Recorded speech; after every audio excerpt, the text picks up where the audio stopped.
Hello, everybody. Welcome back here to the Wine with Jimmy channel. I'm your host, Jimmy Smith, and welcome to a series here which is really specifically designed for those of you studying your WSET Level 3. This is called my Noble Nine series. And whereas the first season, so this is the second season, the first season went through all of the major 9 grape varieties. This series is now focusing on testing your knowledge. So just to recap, the Noble Nine are those most important grape varieties in the syllabus of the WSET Level 3. As we are aware, they're featured in the winemaking chapters of both 8 and 9, and then, of course, throughout the textbook. And there, of course, is a significant high probability of a short written question for the examination of the level 3. So it is, of course, very important to go through all the key information that is found within the text. So yes, we are on this season 2. So if you are watching this video and you are preparing for your level 3, but you have not gone through season 1 yet, series 1, please make sure that you do in its entirety, and then you go to this series to test your knowledge. So we are, of course, here on part 1 looking at Riesling, and it follows exactly the same logical approach to season 1 that goes Riesling through to Garnacha. So it's the same list, but this time we're testing your knowledge.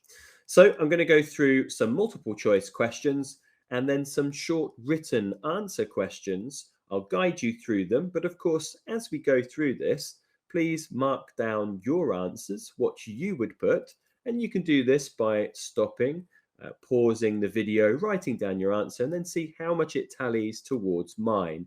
Then once I go through it, of course, you can see where your marks are allocated, and overall, if you've passed, of course, this Riesling 25 mark question.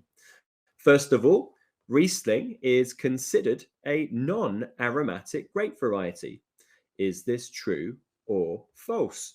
Actually, it is remarkably important that you know what white grape varieties are aromatic and what are non-aromatic.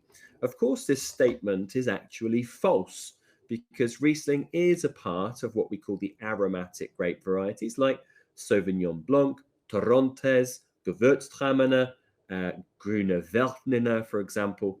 So we are false here. So that's 1 mark. Question 2. Which of the following are correct of the Rheingau region in Germany? So first of all, it is protected by the Hart Mountains. Second of all, it is mostly south-facing. Thirdly, it mostly lies on the River Rhine. And fourth, it is the largest wine region in Germany. Now, working through those, so first of all, it is protected by the Hart Mountains. Now, in the syllabus, it does like to talk about the Rheingau area being well protected by a mountain range. But in fact, the mountain range that it is protected by is not the Hart. It is in fact called the Taunus mountain range. I'll put this up here. The Taunus mountains are actually correct. So, of course, we're going to dispel this statement that has been made because, of course, it is incorrect for what we know. So I'm going to put a line through that one just there. It is mostly south-facing. Now, if you look at the geography of the Rheingau, this is correct. It is centered very much around a city called Wiesbaden, and it's on a bend of the Rhine as it starts to head sort of from the direction of the east towards the west. So it goes as east to west orientation, which means the wine region sits to the north, therefore facing quite south. So that is actually correct. Thirdly, of course, this is the easiest one here, that it lies on the River Rhine. Of course, the etymology of this area, Rheingau, means it's from that area, so that's correct. And it's the largest wine region in Germany. Now, this, by looking at the combinations, you could probably figure this out by now, but let's work through it. The Rheingau is exceptionally well known It has great international acclaim, but it is in fact one of the smallest, and it's very prestigious. But it comes in somewhere around sort of seventh or eighth. So it's actually quite small in total size. So it's not the largest wine region in Germany by any stretch. Let me take the 4 away there. So you're left with 2 and 3, which gives you an answer, of course, here, which is C. Now, these questions always tend to look a little bit more complex on the initial outlay, but once you work through them, they actually do become some of the easiest. Question 3. What is the typical sweetness of an AOC Alsatian Riesling? We're not talking about Grand Cru in Alsace, generic AOC Alsatian Riesling. Now, this is mentioned a couple of times in your textbooks, so this should be fairly evident for you.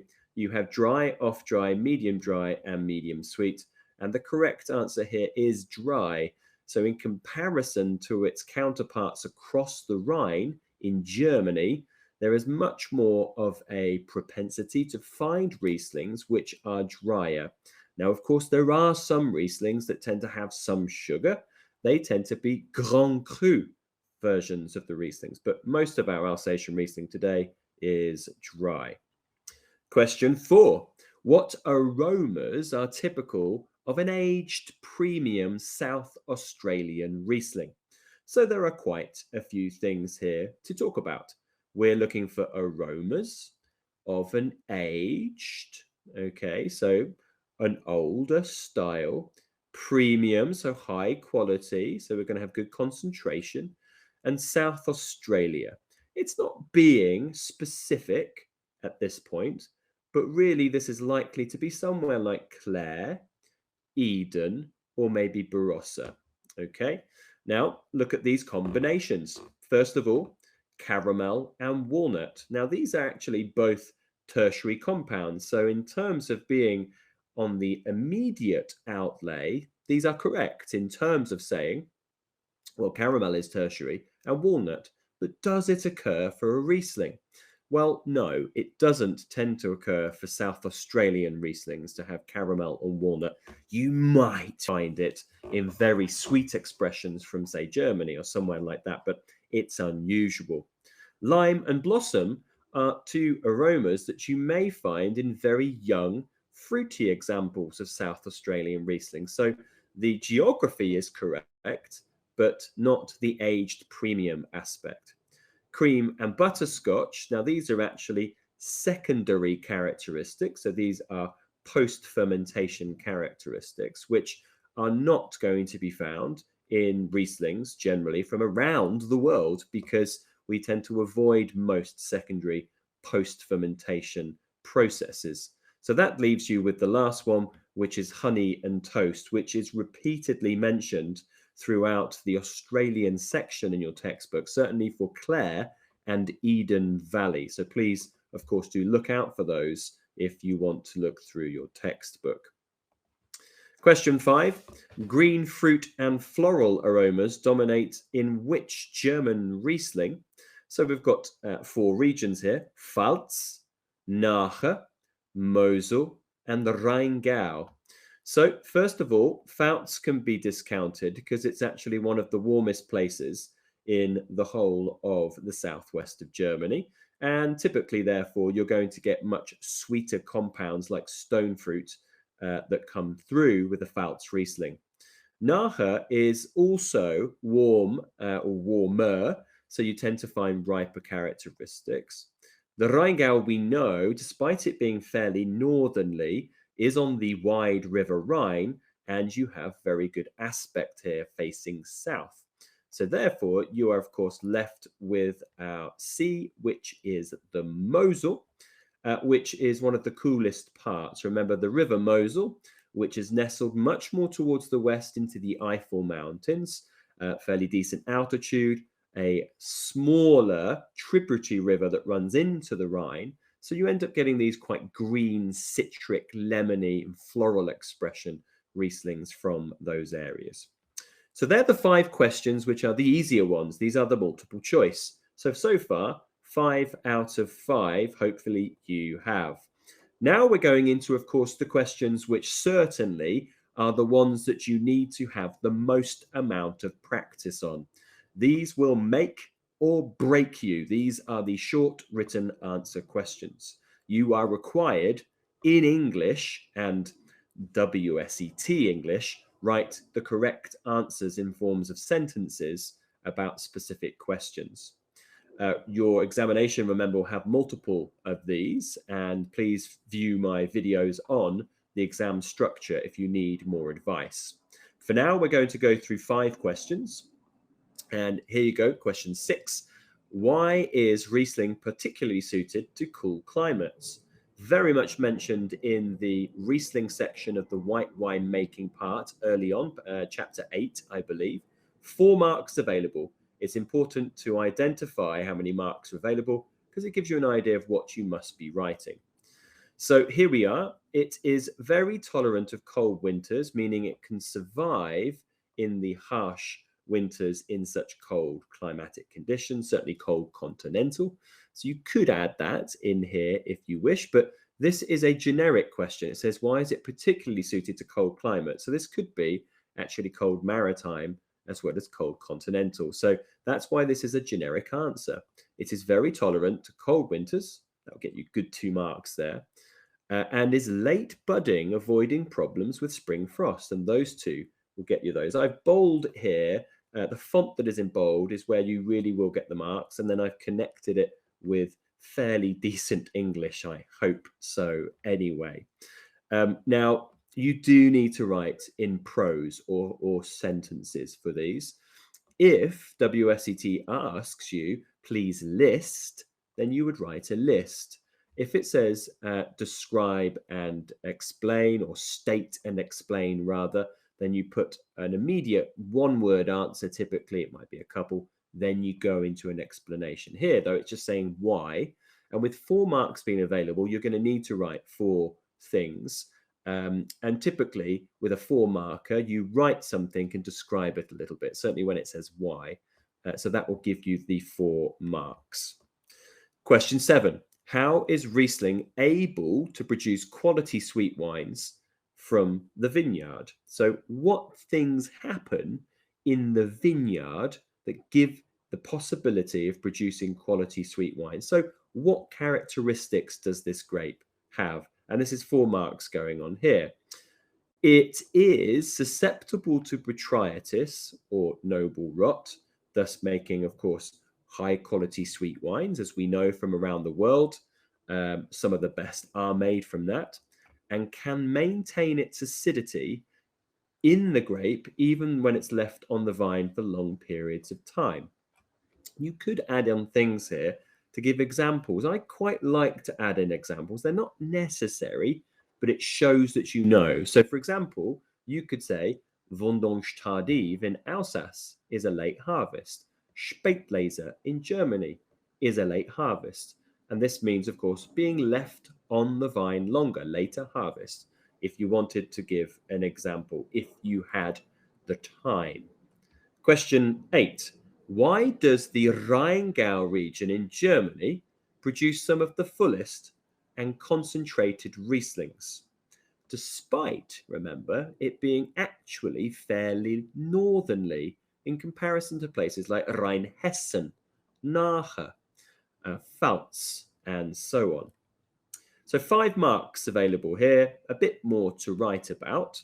Most vineyards are situated on the slopes of the North Bank. Now, in wine, things are rarely 100% certainty. So you will be finding yourself writing things like typically, generally, mostly, and that's absolutely fine because not all of the Rheingau region is on these slopes of the North Bank.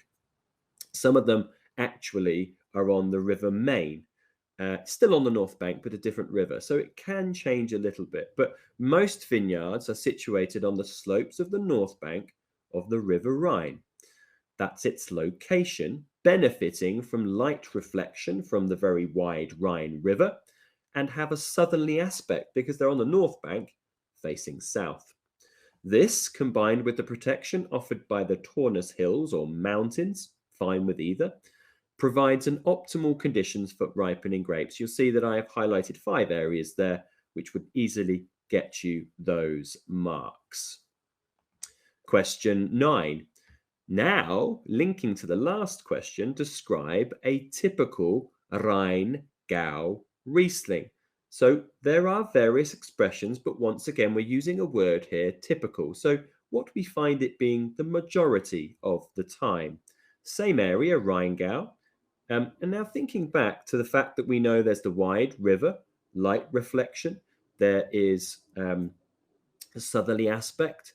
Some of you may have actually written on the previous question something to do with the soil, the slate soils, which are also quite good at producing warmer, more robust wines. That would be absolutely acceptable on the previous question, by the way. All of these things in combination mean that we're going to have a Riesling which tends to be a little bit riper. So Rheingau Rieslings have a medium to full body and a distinct ripe peach character to their fruit flavors. I've added in here, they can be dry, which is trocken in German, or sweet. You should really write too sweet. Now, I mean, dry or sweet is actually fine, to be honest, because you can have dry, off dry, medium dry. They're all categories of dry. And then medium sweet, sweet, and luscious are all categories of sweet. So that's not a problem, actually, as well. So 3 marks there, talking about the body, the fruit, and then its sweetness levels. The things that aren't mentioned just on that in your textbooks are in the Rheingau section. They really don't go into much detail about things like acidity because it's a given with Riesling. It's always going to have a high acidity. You could put it down, but I'm not sure you'd get the mark for that. But everything else is accounted for there in that sentence. And now a little bit for Australia. Eden Valley in Australia is well known for producing premium Riesling with bright, high acidities. Which condition in the vineyards account for this? So we are really talking here about the acidity. This question should be a little bit reworded towards the acidity, by the way. So we're linking this bit here into this question. Okay, so the bright, high acidities. Because with premium Riesling, of course, if this question was actually 100% worded correctly, you could start writing about low yields and things like porous soils, things like that. But we're talking about the bright, high acidities here. So for 4 marks, the warm climate is tempered by the cool afternoon breezes that feature very much in this area. And the nights are actually quite cold due to their altitude. Many vineyards are planted at an altitude. Now, you wouldn't need to put the numbers too much here. Certainly, you wouldn't need to say up to 570, but putting something around 300 to 500 meters would be fine. But you can say that they are planted at a higher altitude. That would still get you the mark. All of the above provides a gentler growing season with higher acidities, certainly in, of course, a warm climate. So that's quite important. Okay, well, that brings me to a conclusion for looking at Riesling and testing your knowledge from the presentation that I produced in the first season. I do hope that you've enjoyed it. I hope you did very well. But above all, I hope that it's helped you with your understanding of this grape variety and what typically may be asked of you in an examination format. The total marks available in this little question quiz was 25. In order to gain a pass, you'd need 14, a merit would be 17, and distinction would be 20. Please do let me know how you scored. If you did very well, maybe you don't want to put your number down, but put a pass, merit, or distinction. It'd be nice to hear from you. And please do get in touch with any other questions, any other information. Please let me know in the comments section below. Please do join me next for Sauvignon Blanc's quiz. So testing your knowledge on Sauvignon Blanc. If you are not a member of my e-learning portal, you would not be able to access this video, nor would you part 3, part 4, part 6, 7, 8, or 9. They are only available on my e-learning portal. So please do go along to www.winewithjimmy.com and sign up for access. Rieslings to be cheerful. See you very soon. Goodbye for now. Bye bye.